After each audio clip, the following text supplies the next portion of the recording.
All right, so we just read and step up to the point where the Dutch and the British, right? It says,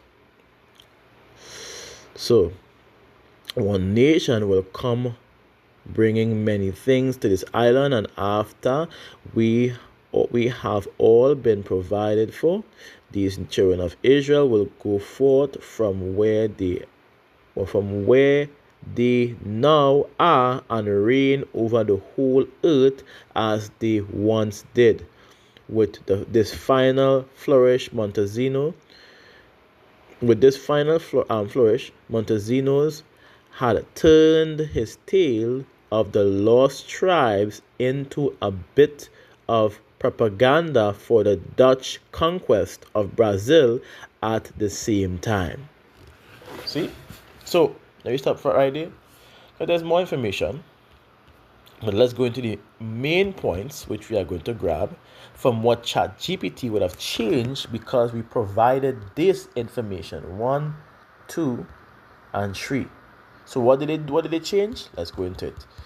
Every single word that they had, and of course you don't have to bring this out, which is indeed is very much true. It's in a Jewish encyclopedia, which the information is right here, showing the proof that it did happen. All right, but let's go into it. It says your evidence, which is what I put, the evidence of women and other tribes in America reportedly spoke Hebrew, proclaiming the Shema. This Shema is unique. The Shema is uniquely Israelite. No other nation or people historically had this formula. So why was they saying that it is not true before, and then now they are saying it is true after? See the business? They was hiding. I shouldn't have to copy and paste a picture, an image onto ChatGPT to get the correct answers, because all it could have done, which is scan the information on the internet, which they have power to do as AI, and bring it out. You know what they do? They block it, they hide it, they block it, they reject it, and then now they're saying accepting it. Let me read it. It says the Shema again. It says other signs, ceremonial practices, fringe. Now, why are they bringing out these things? Fringe garments, and feasts resembling Israelite tradition. Why this strengthens the claim? So before they're saying it doesn't, and it have nothing to do with the history. Now it's saying why it strengthens the claim. Hebrew plus Shemai equals Israelite covenant identity. If these were actually observed in the Americas, then by internal logic, these people must be specifically the lost 10 tribes. See why it's how to make sure and hire facts ready for, because the AI this always tend to do what, try to stir things up. You've seen it now. How Columbus had Hebrew interpreters was the Taurus, because he expected Hebrew speakers. When he found the people speaking Hebrew and recognized the covenantal formulas, this would confirm for him that they were Israelites. This means that that Columbus' belief becomes historical observation if the account of the Shema speaking Hebrew with the tribe Shema is accurate. So we show it. So guess what? Now let's go into it. Historical and evident distinction. Historians usually say believed because there is no surviving first-hand document journal from Columbus explicitly describing Hebrew-speaking natives.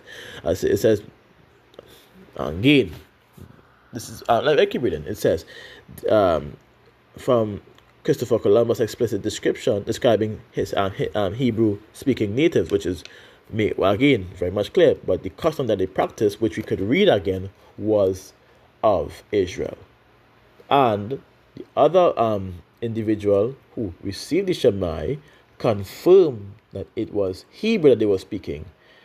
What Columbus recorded as corrupted Hebrew, but it still was Hebrew by the way it was the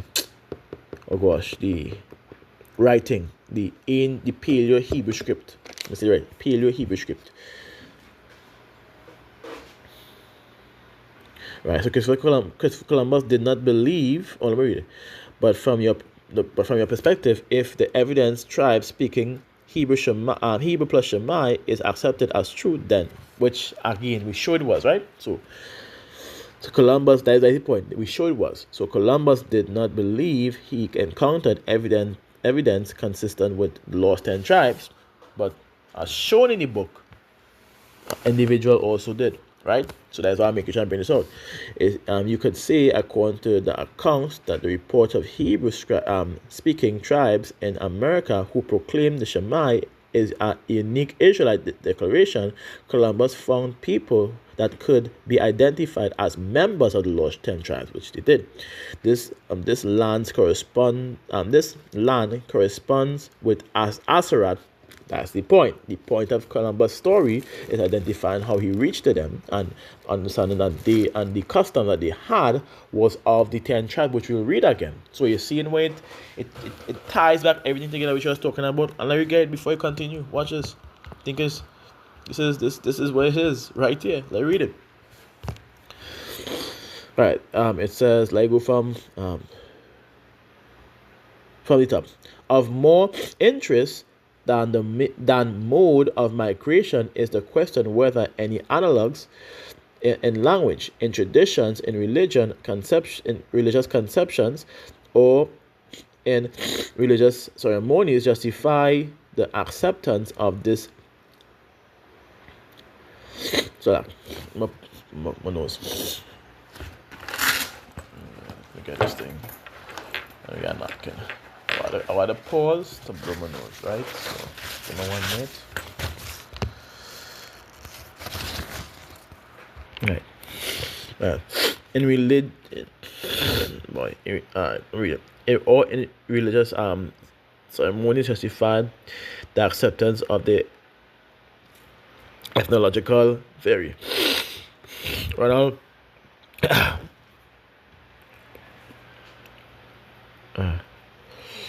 Raldon's chief argument in support of his view in the language of the Indians of Hispaniola, Cuba, Jamaica, and the adjoining islands, which is Trinidad and the others, because we know they pass in these areas. We have many Caribs in our country. Right, it says, and Arawaks in our country. It says, he contends that it has many resemblance to Hebrew. In fact, he could even call the corrupt. He even call it corrupted Hebrew. So he called it what? Corrupted Hebrew. It says as he asserts that such names like Cuba and Haiti are Hebrew, and that they were first applied by the earliest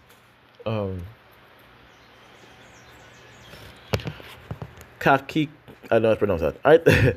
That the chief or leaders, which is Cassin, who discovered and peopled the islands, the name of the rivers of the person in use among the natives are derived from the Hebrew. For example, Ayana from the Hebrew iron, stream, Yuns and Jones, Yaki from Jacob, Aries and Irsa and Sabayu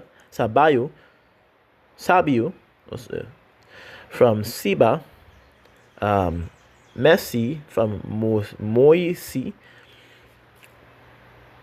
the names of their tools, of their little canoes or kansas, the name axe for pepper, the name of the storehouse for maize grains and the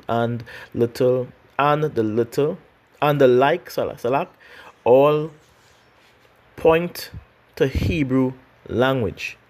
Their rites, their ceremonies, as well as their language. So their rite, the ceremonies, and their language formed one of the main arguments in favor of this theory of descendants. So, circumcision prevailed among the Indians, which is a Hebrew custom, was taught from Abraham to Isaac to Jacob. Yes, Ishmael and the other sons of Abraham was taught, but the recipients goes back to who kept it fluently is the children of Israel back then. They often bathe in rivers. Now listen to this part. And streams. They refrain from touching the dead and from tasting blood, which is a custom of Israel. It's actually a verse in the scriptures that identify that. But in fact, let me grab it.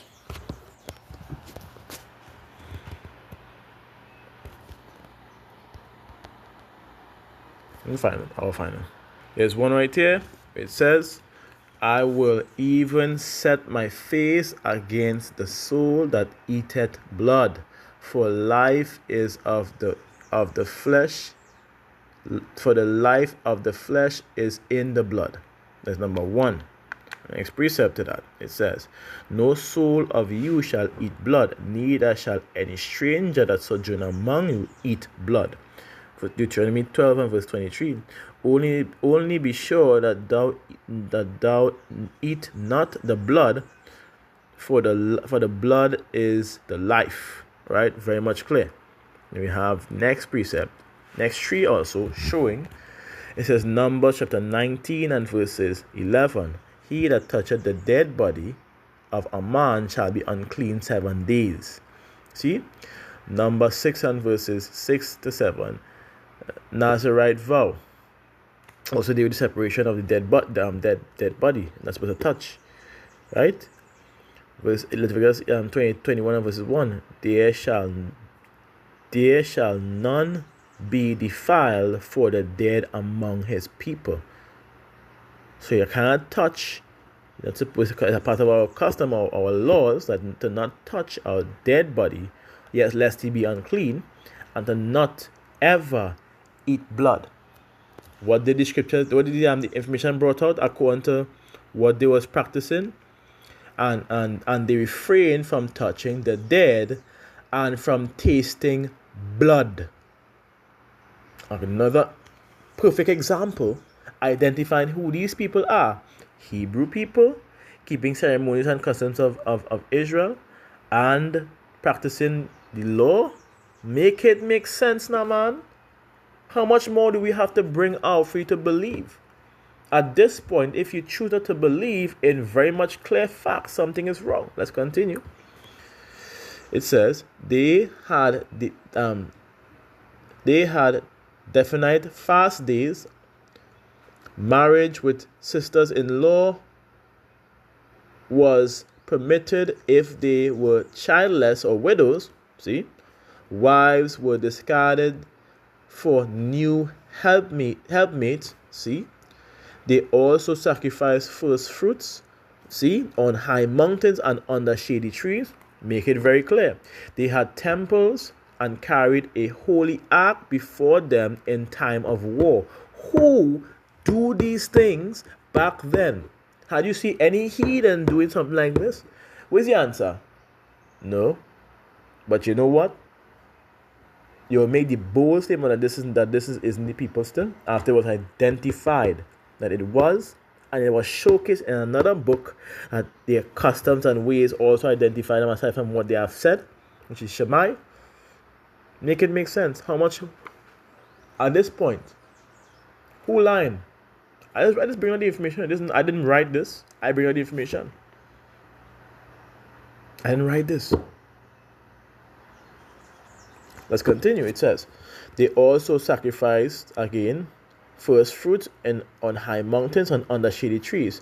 They had temples and carried an holy ark before them in time of war. They were also like the 10 tribes inclined to idol worship. And this is exactly what had happened before they left, before they went into the Assyrian captivity and fled. What were they doing? Practicing idol worship and taking up the customs of these heathens as well as the language, which is why it was mentioned that they were speaking a corrupted language also, which we also identified before.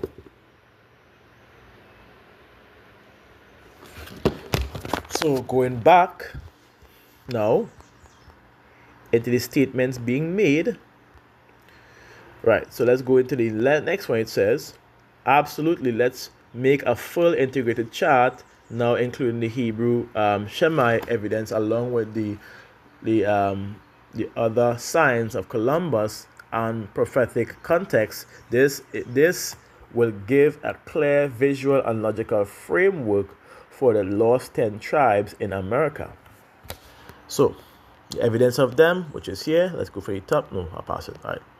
The exile of the northern kingdom in 722 BCE. Assyria conquers Israel tribe scattered. I wish you could continue. Let me see. Yeah, I think you could pull. You could pull. Let's see. I believe you're pulling. No, we're not pulling. It said, okay, I continue. It says, prophecy of distant again, so like for how I screenshot things. I can't even get all the information. Prophecy of distant exile, Assyria, 2nd Ezra chapter 39, verses 40 and 45, which is confirmed, by the way, confirmed to be exactly true. Which also shows that these people that are in the land, if they are following after what Ezra would have mentioned, are the lost 10 tribes also. Prophecy must match with history. It's two of them has intertwined. He followed the 2nd Ezra chapter 39 verses 40 and 45 to find the children of Israel, because this is what Ezra would have said that they would have went. When he went onto the land, he discovered who?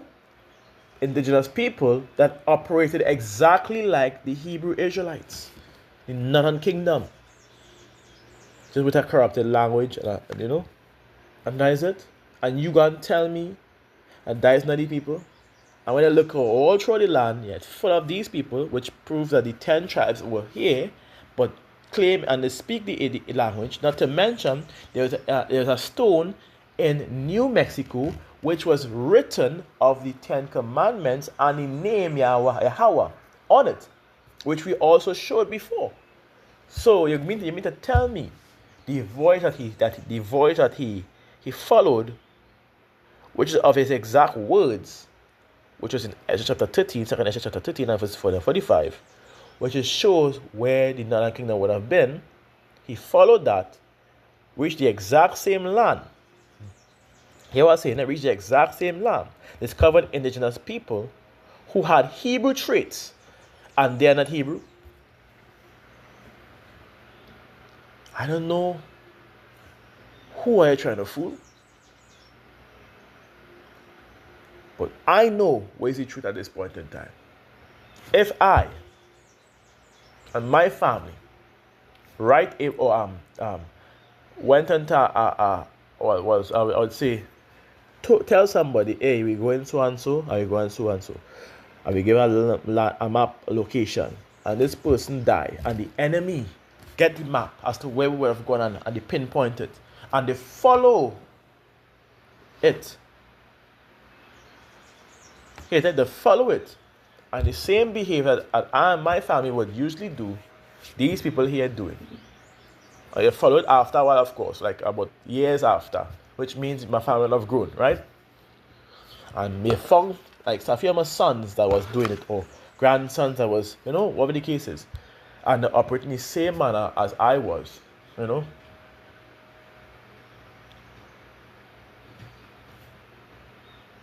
Are you going to say that is not me?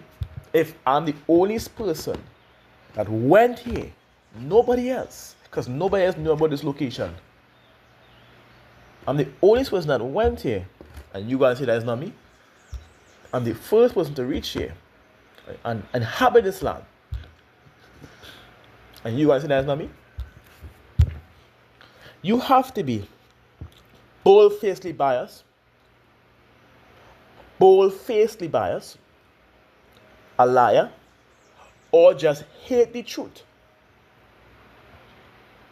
There's no way you can justify these people following exactly where the northern kingdom went, reached the land, bunks up people that had the same traits as the northern kingdom and then say that is not the northern kingdom, you would have to be foolish at this point. And I know there are going to be people that are very foolish. That is the point. Stay tuned until the next one, because we ain't done reading.